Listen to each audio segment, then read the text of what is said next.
Brick by brick by brick is a new world order emerging. The 17th BRICS Summit is scheduled to kick off on Sunday in Rio de Janeiro, Brazil. China has announced that Chinese Premier Li Qiang is attending the summit, and China supports Brazil, the rotating BRICS chair, to make the summit a full success. This is the first summit after Indonesia joined as the 11th member in January, and Vietnam joined the cooperation mechanism as the 10th partner nation in June. So how committed is China to the mechanism? How significant is this year's summit, and what does the group's growing attraction mean for the long underrepresented global south and the world at large? Welcome to this edition of The Point, an opinion show coming to you from Beijing. I'm Li Xin. I'm pleased to be joined from Beijing by Thomas Law, president of the Brazil-China Sociocultural Institute, from the Indonesian capital Jakarta, Muhammad Habib Abian Jakwan, researcher at the Department of International Relations at the Center for Strategic and International Studies, Indonesia. From Shanghai, Niu Haibing, director of the Institute for Foreign Policy Studies at Shanghai Institute for International Studies, and from Moscow, Anton Fediashin, associate professor in the history department at American University. Gentlemen, welcome to the show. First of all, let's get the facts out there and correct. BRICS is currently composed of 11 member countries and 10 partner countries. The acronym BRIC was coined in 2001, and the first summit of Brazil, China, India, and Russia was held in 2009, and South Africa was admitted in 2011. Now, 6 new members were added in 2024 and 2025. They include Egypt, Ethiopia, Iran, Saudi Arabia, the United Arab Emirates, and Indonesia.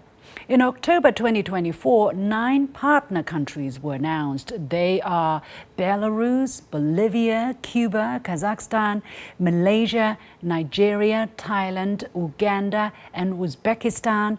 And Vietnam became the 10th partner country last month. So now we have a very clear picture of the growth of this organization, of this platform or mechanism, as China is calling it. Let me go to our friend in Indonesia, Habib. First of all, welcome as the very first time on our show. As I said, Indonesia is attending the BRICS Summit this time for the first time after becoming a full member in January. How significant is this moment for Indonesia? What are the sentiments in your country? This is a very significant moment for Indonesia as a new BRICS member. I think the Indonesian government has aspired to join BRICS ever since last year when the new president inauguration even sent our foreign minister to attend BRICS Summit in Kazan, Russia. So it is Indonesia's government intention to actually, to speed up things. So we will have an additional platform to voice out concerns about the upcoming, global tariff that will be imposed by President Trump, and also about the regional stability in the Middle East. So among other issues, BRICS provides an additional platforms as well as additional supplementary financing instrument like through the new development bank. You talk about financing, and I want to turn to our guest, Thomas Law, who is head of the Brazil-China Sociocultural Institute. In April, earlier this year, President Xi Jinping visited the new development bank in Shanghai and met with president of the bank, Dilma Rousseff, who is former Brazilian president. And President Xi called the bank a pioneering initiative for the unity and self-improvement of Global South, and said that the bank conforms with the historical trend of reforming and improving global governance. What is your observation of his comments there? Were you able to witness the moment in any shape or form? What are your takeaways now that the 17th BRICS Summit is taking place? In Brazil, we are looking forward to 2 big events this year. One is the BRICS event, and also the COP30 event that will deal with clean energy and climate changes. So in my perspective, we think that the NDB, the New Development Bank, has an important role to play through the BRICS countries. Therefore, if we have in the BRICS countries more results regarding financial instruments that could help developing countries to develop itself in infrastructure, digital platforms, and also clean energy, I think that will be a great success having these summits all through this many years of BRICS summits. So, in my opinion, Brazil is now the chair, is leading these meetings and have a great importance in Brazil because we are now dealing with political issues. We are dealing with the new developing industries in Brazil that are the new industries that are green economies. What are the sentiments in Rio de Janeiro at this moment, Mr. Law? Although you're in Beijing, I'm sure you follow domestic development closely. The fact that the Chinese president is not going to be there to attend this year's meeting in person, what are people saying about this? What are their expectations about what China can bring, through its Premier Li Qiang to the summit? Xin, of course, Premier Li Qiang is in Brazil now. Brazil and China, they are great partners, trading partners. In 2023, President Lula came to China in his third mandate. So last year also, President Xi came to Brazil in the G20. And this year, Lula also came back to China in the following meetings. So in my opinion, Brazil and China in this partnership, not only commercial, but now next year we will have the cultural year of Brazil and China. So this cooperation between both countries, the bilateral trade is very strong, but now I think Brazil is willing to have more cooperation in other areas, such as academic areas, cultural areas. And in my opinion, this will be even further cooperation in many other sectors also in the Brazilian economy. Let me go to Mr. Niu Haibing in Shanghai. This is the first BRICS summit that President Xi isn't attending, either personally or virtually. Some people on the international mainstream media are framing this as China kind of losing interest in the mechanism or not attaching as much importance to this mechanism, that China is no longer committed to BRICS. Is this the case? How strongly is China committed to the BRICS? I think it's not unquestionable that China, as a founding member of the club, has a very strong and deep commitment to the role of BRICS in today's world. I think China has strongly supported the enlargement of the BRICS to play as a major platform for the global South to advance the sustainable development agenda and also the international peace. I think President Xi's personal commitment to the club is also very impressive, not only regarding his consistent presence of the summits, previous summits, but also his vision about the BRICS. And so I think according to the China's point of view, China strongly supports the BRICS play a multiple dimensional role in the global governance, not only on the development financial sector, but also on the international security and the exchange and dialogue of the civilizations. So China supports BRICS to play a role to minimize the knowledge gap among the developing countries, and to unlock the potential of these countries as a whole, as a larger market, and to play a role in today's development and peace. So I think China will continue to do that. China's Ministry of Foreign Affairs spokesperson Mao Ning, in a regular briefing ahead of the summit, said this about China's commitment, and it says the BRICS cooperation mechanism offers the most important platform for the solidarity and cooperation among emerging markets and developing countries in the world. It is an important force for realizing an equal and orderly multipolar world and a universally beneficial and inclusive economic globalization. Anton, in Moscow, how do you read this message? How clear is China's commitment to the mechanism to you? Mind you, and our readers, that China is not saying one of the most important platforms, it is the most important platform for the solidarity and cooperation among emerging markets and developing countries. Sin, I think this demonstrates that the Chinese are highly committed to the BRICS, and what they mean by naming this as the single most important platform for emerging economies is that it's the only viable alternative to the Western-dominated financial and trade system. As an historian, I look at the BRICS from a long perspective, and BRICS is a manifestation of our whole planet going through a transition stage, a tectonic shift from the Columbian era, when Western countries, first Europe, then the Western New World, the United States, when they dominated the economic flows across the planet. This is not to say that important things didn't happen elsewhere. They certainly did, but it was Europe and the West, the greater West, that set the melody and the tempo to how the world's economy works. And now this period, which lasted for roughly 400 years, is coming to an end.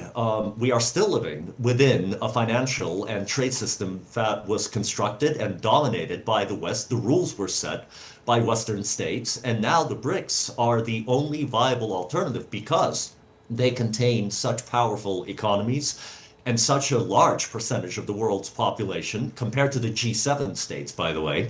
This is emerging as an alternative to the Western-dominated system. And one of the ironies for me is that the greatest champions of BRICS, of multilateralism, of multipolarity, are Donald Trump and the likes of Lindsey Graham, senator in the United States, because the more they weaponize or threaten to weaponize the financial and the trade systems that the West so carefully and intelligently constructed, the more they are encouraging countries such as the members of BRICS and their associates and the rest of the world to start looking for alternatives to Western-dominated markets. Extremely important points, Anton, you have alluded to. Let me go to our guest in Indonesia and get more follow-up on this very important question, which is to zoom out and look at the world from a larger picture.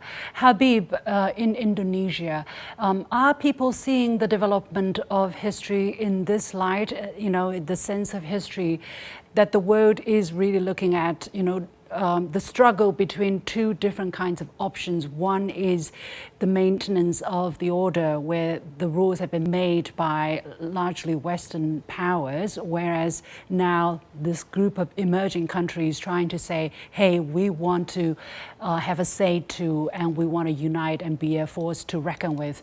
What is the understanding in Indonesia? Are they seeing this trend as well, and they want to join that, emerging voice? Sin, thank you so much for the question. I think Indonesia's motivation in joining BRICS is not to replace completely the current order, because to some extent we also gain benefit from the existing order. What we want, what Indonesia wants, usually to actually do reform those representations issues, or like decision-making process that sometimes is too sluggish, and then that costs a lot of developing progress for developing countries. So these elements, Indonesia wants to reform it, but not to replace it. So as I mentioned earlier, I think Indonesia joins BRICS is not to replace, it is to reform the current existing order. So some of them definitely are worth defending and also preserving. But some others elements, such as representation and also the speed of decision-making process, need to be reformed. So yeah. Thomas, what is the view of Brazilians, right? The scholars, the mainstream opinion leaders, in terms of where they find themselves, trying to join, trying to be part of the old world order, or trying to help invent the new order that doesn't necessarily replace the old one, but builds on the existing one? What is your view? In my opinion, Brazil has its own diplomatic relations with all countries. And of course, with China, it's a great partner, the greater trading partner for more than 14 years consecutives. Last year, we had the 50th anniversary diplomatic relations between Brazil and China.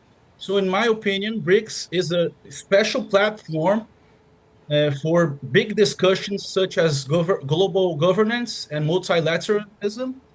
So if these countries, all of them, be a new voice, they can represent this global South, and Brazil will be part of it. And in my opinion, Brazil is now leading also this integration of Latin American countries. So, of course, China did a big investment in the port of Shanghai in Peru. And this is important because Brazil, of course, has a big coast, has the port of Santos, that is the biggest port of Brazil. But indeed, many politics, governors of other states are willing to make this new infrastructure through Brazil to Peru. So this is a quite special objective, special importance regarding Latin America studies and Latin America countries. What is China's intention here, Mr. Niu? Because China has been saying, as I said in the Foreign Ministry spokesperson statement, that the BRICS is an important force for realizing an equal and orderly multipolar world and a universally beneficial and inclusive economic globalization. Does China truly mean that? Or is it, as some people say, it's a cover for a longer-term ambition for geopolitical influence, dominance, replacing the existing powers? What's truly on the mind of China and Chinese leadership? I think that's the new vision of China towards the global affairs regarding the emerging world order and the more difficulties and facing the economic globalization. So facing this new world full of uncertainties, I think the emerging powers, including the BRICS countries and China, they have to give their own think and solutions to this challenging agenda before them. So I think in this for the current BRICS summit, the importance of it is that it is gathering the major emerging powers from the global south. So they have to be more pragmatic and innovative to produce some concrete and workable policy suggestions to reduce the barriers for the international trade and access to the critical technology and minerals in the market. So they have to revive the World Trade Agreement and to focus on the sustainable development agenda, like the climate change. So a lot of things are facing this emerging group. So I think China is strongly and I think China is very expected to talk with BRICS colleagues on these major issues. Whereas I think also vice versa, the rest of the BRICS club is also expecting China to make its commitment to this global agenda clearly and to deliver more public goods to that. Can I put it this way, that the key word for China and these emerging countries is development, whereas they are said to be after geopolitics. Is that the difference between the two narratives? Or the two, the reality and what's claimed to be on the mind of these people, Mr. Niu? What China has in mind is development. What others accuse China and other countries of is geopolitical ambitions. I think these two issues are cannot separated because if you want to achieve development, especially sustainable development, you have to have a peaceful regional and national environment. So I think this BRICS countries has to deal with political security and economic challenges together. So there is no simple solution to just focus one dimension, and the other dimension will not work, will disappear. That's not true. How interesting, because you break it down saying instead of black and white, it's various shades of gray. And actually, there are expectations on this grouping from a geopolitical point of view. For instance, right after the US strike on Iran, BRICS actually issued a joint statement on the escalation of the security situation in the Middle East. And the statement says, we, the BRICS, express grave concern over the military strikes against the Islamic Republic of Iran since 13th of June 2025, which constitute a violation of international law and the Charter of the United Nations, and the subsequent escalation of the security situation in the Middle East. Anton, in Moscow, how do you read the necessity that the BRIC countries see in issuing such a statement? What are they trying to project? Instead of the economic collaboration, economic globalization they're focused on, are they also sending out more weight, projecting more weight in a geopolitical sense as well? They are, Sin, because they understand perfectly well that current geopolitics and geoeconomics are as important in the narrative sense as they are in the strictly financial and economic one. The BRICS is a forum. Let me just remind all of our viewers, it is not an organization with a headquarters. It does not have a permanent bureaucracy yet. Maybe it will in the future.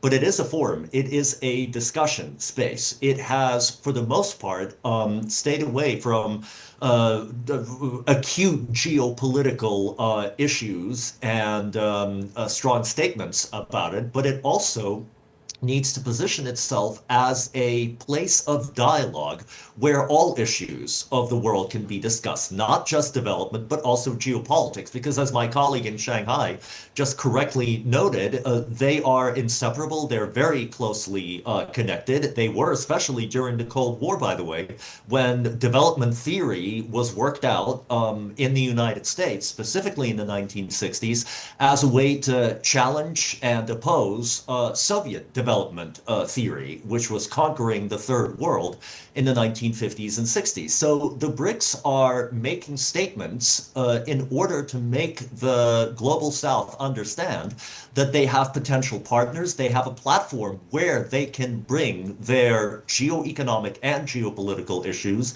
and the BRICS will do their absolute best to give them a voice in order to magnify it, to amplify it, and in order to make it more accessible to the global population and to simply be heard.